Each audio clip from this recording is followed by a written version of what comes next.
Do you sit much in this chair?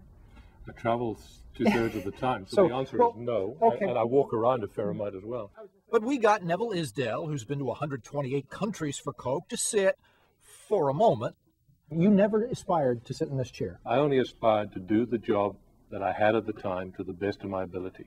After 35 years and a great career at Coke, Isdell retired in 2001 to the south of France, content.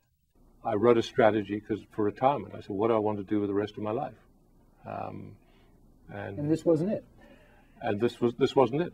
But the high-profile and notoriously meddlesome Coca-Cola board, which drove out 2 lackluster management teams, pulled Isdell back.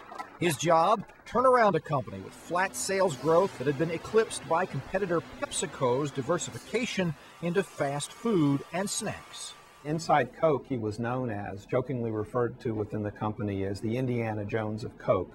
But Wall Street didn't want a globetrotter whose claim to fame was opening Coke to new markets. It wanted someone open to acquiring new brands from the soft drink aisles, like Pepsi did with Gatorade, or even to expanding into new businesses, again, like Pepsi with Frito-Lay. Just because your main competitor in soft drinks happens to be in a different business doesn't mean you've got to go into the same business.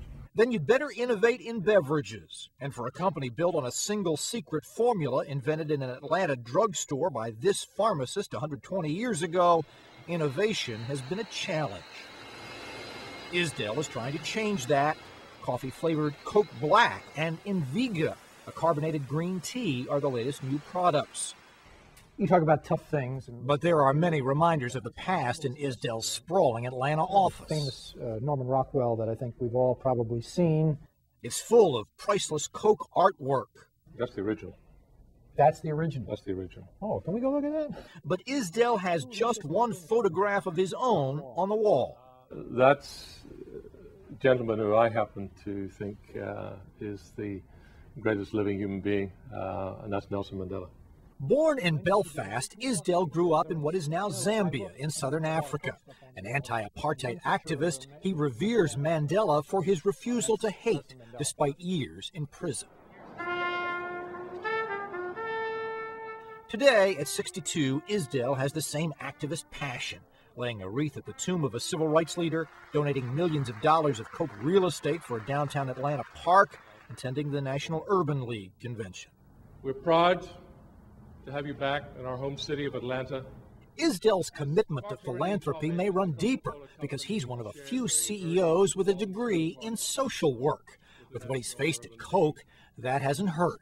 Coke was plagued by low morale and high turnover for the years before Neville came in. Today, the turnover is, there's tremendous stability at Coke. Like the good old days. Though today, the company would instead like the world to buy a Coke. The strategy for growth is go global as aggressively as possible. And that is where Coca-Cola's strength is, that internationally they can expand forever. Our transformation is just getting started. It involves a focus on Coke's non-carbonated beverages. We offer over 80 ways to hydrate. Isdell is championing this, the company's first ever corporate branding campaign. It emphasizes that soft drinks, both carbonated and non-carbonated, are Coke's future as a total beverage company. And who better to know the future than someone with 40 years at Coke, who so well knows the past. In Atlanta, I'm Jeff Flock for CEO Exchange.